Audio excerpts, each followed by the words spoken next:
औज़ुबिल्लाहि मिनश्शैतानिर्रजीम बिस्मिल्लाहिर्रहमानिर्रहीम इन्नल्लाह व मलाइकतहु युसल्लूना अलन नबी या अय्युहल्लज़ीना आमनू सल्लु अलैहि व सल्लिमू तस्लीमा अल्लाहुम्मा सल्लि अला मुहम्मद व आलि मुहम्मद व अज्जिल फ़रजहुम वशुरना माहुम व ज़िदना मुहब्बतहुम। नाज़रीन गिरामी मर्तबत सलाम अलैकुम व रहमतुल्लाहि व बरकातुहू।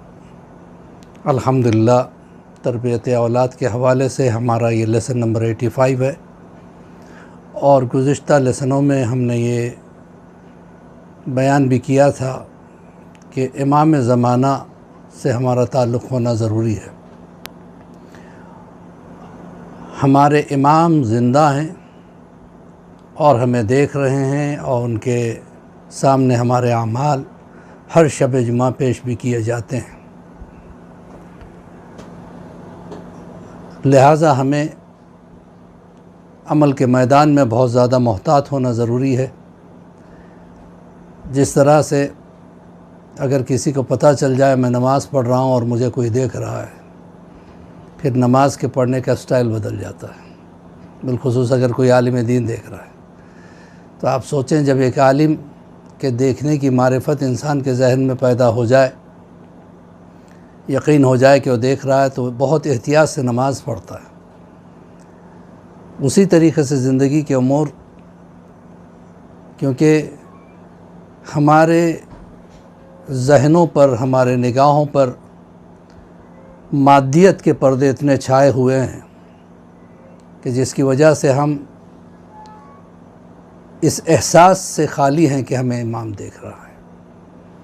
अगर ये एहसास हो जाए कि इमाम देख रहे हैं तो फिर हमारे अमाल कुछ और होंगे। और ये रमज़ान का महीना है, दुआओं का महीना, इबादतों का महीना है। दुआ करें परवरदिगार हमारी इरफान की मंजिल को इतना ऊपर कर दे कि हम ये एहसास कर सकें कि हमें इमाम देख रहे हैं। और हम इमाम के मुंतज़िर भी हैं, लेकिन किस तरह का इंतज़ार? प्रैक्टिकल इंतज़ार नहीं। एक छोटी सी मिसाल दे दूँ।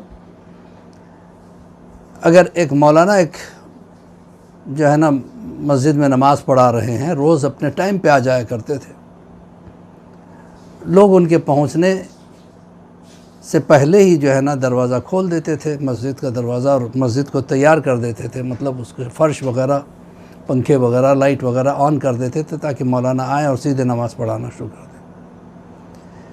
मसलन मौलाना एक दिन ट्रैफिक में फंस गए, आने में देर हो गई, देखा कि लोग जो है ना बाहर, मस्जिद के बाहर खड़े हुए।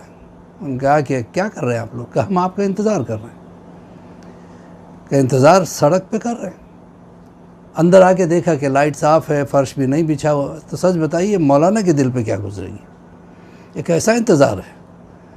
यानी प्रैक्टिकल इंतज़ार नहीं है। तो अज़ान मोहतरम, प्रैक्टिकल इंतज़ार। इमाम को काम करने वाले पसंद है, ज़बानी दावा खर्ची करने वाले पसंद नहीं है। दुआ करें कि इमाम जो है हमें वो मर्तबे पे ले जाए कि हम उनके लिए काम कर सकें। आपको तरह तरह के वाक़यात भी मिल जाएंगे। शेख अब्दुल करीम मराशी, आयतुल्लाह शेख अब्दुल करीम मराशी, इन्होंने हौज़ इल्म खुम की बुनियाद रखी थी। ये इमाम के चाहने वालों में से थे, हर वक्त इबादत वगैरह में रहते थे। एक दिन ये हुआ कि उन्हें ख्वाब नज़र आया, किसी ने आके ख्वाब में कहा कि भाई तुम्हारी मौत की घड़ी करीब आ गई है, तुम मरने वाले हो, जल्द से जल्द अपना इंतज़ाम कर लेना, तैयार रहना, तुम्हें 2-3 दिन में मौत आ जाएगी।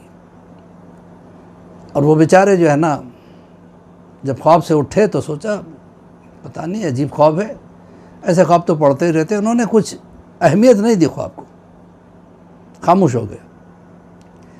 अब नतीजा ये हुआ, चूँकि अब जो है ना उन्होंने लाइट ले लिया इसको, तो कहते हैं कि 2-3 दिन के बाद मैं अपने कुछ दोस्तों के साथ एक कब्रिस्तान में टहल रहा था। अचानक मेरी तबीयत ख़राब हुई और इतनी ख़राब हो गई कि मैं वहीं गिर गया और मेरे दोस्त मुझे उठा के अपने घर लेके आ गए और मुझे लिटा दिया।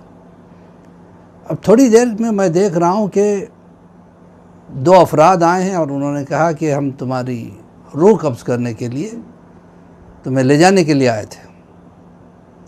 इतने में इन्होंने तवस्सुल किया इमाम हुसैन अलैहिस्सलाम से कि मौला मैं अभी आमादा नहीं हूँ, मौला मुझे इतनी मोहलत दे दो, मेरी ज़िंदगी इतनी बढ़ जाए कि मैं कोई ऐसा काम करके दुनिया में जाऊँ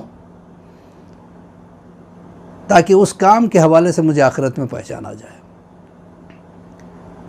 तो कहते हैं कि अब वो इतने में मलकुल मौत आए उनके रूह कब्ज़ करने के लिए। इतने में एक आवाज़ आई, अभी इसको छोड़ दिया जाए। तो उन्होंने जाते जाते कहा, इमाम हुसैन ने तुम्हारी हयात को बढ़ा दिया। कहते हैं कि उसके बाद मुझे होश आया। तो होश आया तो ये हालत थी कि मेरे दोनों अंगूठे बांधे हुए थे और मेरे सर पे से कपड़ा डाल दिया गया था, ऐसे जैसे मैयत के ऊपर डाल दिया जाता। जब मेरे कपड़े में हरकत हुई तो लोगों ने कपड़ा हटा के देखा तो मैंने आंखें खोली और बदिक्कत मैंने अपना वाक़या बयान किया। उसके चंद दिन बाद मैं ठीक हो गया। उसके बाद ही उन्होंने हौज़ इल्मिया की बुनियाद रखी और आज माशाल्लाह कई उलमा उस हौज़े में पढ़ते हैं और पढ़ के फ़ारिग होकर बाहर आते हैं और आके तबलीग का काम करते हैं, इमाम ज़माना की खिदमत करते हैं। तो कहने का मकसद ये है कि अगर इंसान में लगाव हो तो तवस्सुल करे, और तवस्सुल के लिए बेहतरीन ज़रिया जनाब सैयदा भी है। हमारे 14 मासूम है बेहतरीन ज़रिया। और इमाम को अगर पुकारना है तो उनके एक लक़ब से उनको पुकारा करें। फ़र्ज़ंद ज़हरा इमाम को बहुत ज़्यादा पसंद है। मैं आपको बताऊं कि मेरा अपना ज़ाती एक तजुर्बा है और ये आज मैंने इस्तिखारा भी देखा इस ख्वाब को। एक ख्वाब मैंने अजीब व गरीब ख्वाब मैंने देखा। अब ये आपके सिपुर्द करता हूँ कि आप इसको ख्वाब समझे या हकीकत समझे। अगर आज जनरली मेरा एक क्लिप 9 मिनट का होता है, अगर 1-2 मिनट इधर उधर हो जाए तो घबराइएगा नहीं। एक बहुत ही अहम चीज़ है जो आप तक पहुँचाना चाहता हूँ। जनरली मैं ये ख्वाब किसी को बयान नहीं करता, बिल्कुल ख़ास दोस्त जैसे मेरे शाहिद भाई हुए, अली भाई हैं और अफजल भाई हैं, अली भाई मंजी हैं, तो ये ख़ास दोस्तों को मैंने इस ख्वाब के बारे में बयान किया। या मौलाना आब्दी साहब हैं, बहुत कम लोग इस ख्वाब के बारे में जानते हैं या मेरे घर वाले जानते हैं। आपको बताऊं, आज से कम 15-20 साल पहले का वाक़या, बल्कि उससे भी ज़्यादा, कि मेरे तायब्बा हुआ करते थे मिर्ज़ा दाऊद अली खोई। उनकी अहलिया मेरी तायम्मी मुझसे बहुत उनसियत थी उनको, मुझे बहुत चाहा करती थी और हर बात मुझसे शेयर किया करती थी। जब उनका इंतकाल हुआ तो उन्होंने किसी के ख्वाब में आके कहा कि फ़लाँ को मुझे इतने पैसे देने हैं, वो अदा कर देना। अदा कर दिए गए। किसी और के ख्वाब में आके कहा कि मेरी ख़ब्र इस तरह से होनी चाहिए, वो भी किया गया। उनके इंतकाल के बाद नौचंदी जुमेरात थी, मैं कब्रिस्तान गया था ज़ियारत क़ुबूर के लिए। तो उसके बाद मैं उनके क़ब्र पे गया और मैंने कहा कि चाची आप जो है हर एक के ख्वाब में आके बता रही कि ये करो ये करो, अभी तक मेरे ख्वाब में क्यों नहीं आई, जबकि आप मुझसे काफ़ी मोहब्बत करती थी और आप अभी तक मेरे ख्वाब में नहीं आई। मैं चाहता हूँ कि मेरे ख्वाब में आएँ और आप मुझे ये बताएं कि मौत कैसे होती है। और आपको जो है ना इमाम हुसैन का वास्ता, वो मद्दाह थी, ज़ाकिरा थी, बेहतरीन नोहे और मरसियाँ पढ़ा करती थी। कहा कि आपको उन मरसियों का वास्ता, आपको आपकी आज़ादारी का वास्ता, मौला अब्बास का वास्ता, बड़े बड़े वास्ते मैंने दिए और कहा कि आज नौचंदी जुमेरात भी है, आप मेरे ख्वाब में आके बताइए कि मौत कैसे होती है, रूह कैसे कब्ज़ होती है। बस ये मैंने कहा और उसके बाद मैं घर चला गया। उसके घर जाने के बाद फिर मैं रात को सो गया। मैंने ख्वाब में देखा कि मैं एक हरम है, उससे पहले मैं कभी ज़ियारतों पे नहीं गया था। अब अल्हम्दुलिल्लाह कई मरतबा छम्मन भाई हमारे दोस्त हैं दिल्ली के, गाज़ी ट्यूर वाले, उनके काफ़िले में मैं कई मरतबा ईरान भी जा चुका और इराक़ का सफ़र भी हुआ। कई मरतबा ज़ियारतों से अल्लाह ने मुशर्रफ फरमाया। तो उस वक्त तक अभी मुझे ज़ियारत भी नहीं हुई थी, मैं कभी ना ईरान गया था ना इराक़ गया था। तो मैं देख रहा हूँ कि एक हरम है जिसमें मैं मौजूद हूँ। वहाँ पे जयपुर के हमारे एक अज़ीज़ बुज़ुर्ग हुआ करते थे, अनवर हुसैन साहब, जो ईरानी थे, उनका इंतकाल हो गया था। तो मैंने उनको देखा कि वहाँ पे वो ज़ियारत कर रहे हैं। तो मैंने कहा कि अरे आप कहाँ, मैं ज़ियारत के लिए आया था। और मुझे आज इजाज़त मिली है। मैंने कहा आप तो गुज़र गए थे। कहा कि हाँ, लेकिन मुझे आज बाहर आने की इजाज़त थी और मैं एक पैगाम भी लेके आया हूँ। आप मौलाना हैं और आपको इस तरीके से नहीं करना चाहिए था। आपको पता है कि आपकी तायम्मी कितना रो रही हैं। क्या हुआ कि आपने इतने बड़े बड़े वास्ते दिए आपके ख्वाब में आने के लिए और ये बयान करने के लिए कि रूह कैसे कब्ज़ होती है। पहली बात तो ये कि हमें हुक्म नहीं है कि हम उस चीज़ को अया कर सकें। हर इंसान तजुर्बा ख़ुद करता है कि रूह कैसे निकलती है बदन से, लिहाजा मैं तो नहीं बता सकता। और आज उनको आने की इजाज़त नहीं थी और मुझे इजाज़त थी, लिहाजा मुझसे उन्होंने कहा कि मैं आप तक ये पैगाम पहुंचा दूं कि उनको इजाज़त नहीं है। और आप इस वक्त जहाँ पे खड़े हैं यही तो वो जगह है जहाँ पे हर दुआ कबूल होती है और यहीं से आखिरत का सफ़र शुरू होता है। कहा कि अच्छा, तो उन्होंने कहा कि आओ मेरे साथ। जरी के ठीक पीछे एक दीवार के करीब वो पहुँचे। कहा कि चलो आगे चलो। मैंने कहा तो दीवार है। जैसे आगे बढ़े दीवार ऐसे स्लाइड होके हट गई जैसे स्लाइडिंग डोर्स होते हैं। तो मैंने देखा एक बहुत बड़ा हॉल है, उसमें वो मुझे ले गए। ले जाने के बाद उन्होंने एक बात कही कि यहाँ आप लेट जाइए। तो मैं वहाँ लेट गया और मैं मुस्कुरा उनको देख के। क्या करना चाह रहे हैं आप? कहा कि बस यहीं तक मेरी ड्यूटी थी, हम नहीं बता सकते कि रूह कैसे कब्ज़ होती है, ये काम मलकुल मौत का है, वही आएंगे वही बताएंगे। ये कह के वो चले गए। अब उनके जाने के बाद ये हुआ कि मेरी हालत ख़राब। मैंने कहा ये क्या किया इन्होंने, वो तो गायब हो गए। इन्होंने कहा कि मलकुल मौत आएंगे। अब मैं घबरा के इधर उधर देखने लगा। मैं उठने की कोशिश कर रहा हूँ तो उठ भी नहीं पा रहा हूँ। तो मैंने एक अजीब व गरीब हयूले का एक शख्स को देखा जिसको मैं बयान नहीं कर सकता कि कैसे थे। बहरहाल कड़कदार आवाज़ थी और बारोब चेहरा, और उन्होंने मेरी तरफ देख के कहा कि आपको बहुत शौक़ है मालूम करने का कि रूह कैसे कब्ज़ होती है। ये काम मेरा है, मैं बता सकता हूँ कैसे कब्ज़ हो सकती है। वो करीब में आए और उनके पास एक थैला सा था, उसमें से एक कपड़ा निकाला और उस कपड़े को मेरे ऊपर उड़ा दिया। मैं देख रहा हूँ, महसूस कर रहा हूँ कि मुझ पर कपड़ा पड़ा हुआ है। अब उसके बाद वो मेरे पैरों के पास आए। आने के बाद कपड़े को सही किया, फिर मेरे माथे पे अपने होंठों को रख के खींचा जैसे हम शक करते हैं। तो मेरे पैरों के पास से ऐसे कोई चीज़ चुम चुम चुम चुम करती हुई पूरे बदन से होती हुई ऊपर आके जैसे उनके मुंह में चली गई। फिर उन्होंने बराबर में फूंका तो एक रुई के गाले की तरह कोई चीज़ हवा में तैरने लगी। अब उन्होंने कहा कि ये तुम्हारी रूह है। उसके बाद मेरे जिस्म की तरफ दिखाया। दिखाने के बाद उन्होंने कहा कि देखो अब मैं इस कपड़े को लपेट रहा हूँ। उस कपड़े को जैसे जो उन्होंने उड़ाया था उसको लपेटना शुरू किया, रोल करना शुरू किया। तो ऐसे लग रहा था मेरा पूरा जिस्म उसके अंदर रोल होता हुआ आ गया। एक रोल उनके हाथ में था कि ये तुम्हारा जिस्म लतीफ़ है जो मैं लेके जा रहा हूँ, और ये तुम्हारा जिस्म जो मिट्टी का है वो यहाँ मौजूद है जिसको तुम देख रहे हो। और जिस दिन अल्लाह को उठाना होगा ये जिस्म लतीफ़ को और रूह को भेजा जाएगा और तुम जो है ना ज़िंदा हो जाओगे। ये कहे कि वो चले गए और जाने के बाद उन्होंने एक डिब्बे में उस रोल को रखा और उसके एक तागे से उस रुई के गाले की तरह जिसको उन्होंने मेरी रूह कहा था उसको बांध दिया और छोड़ दिया।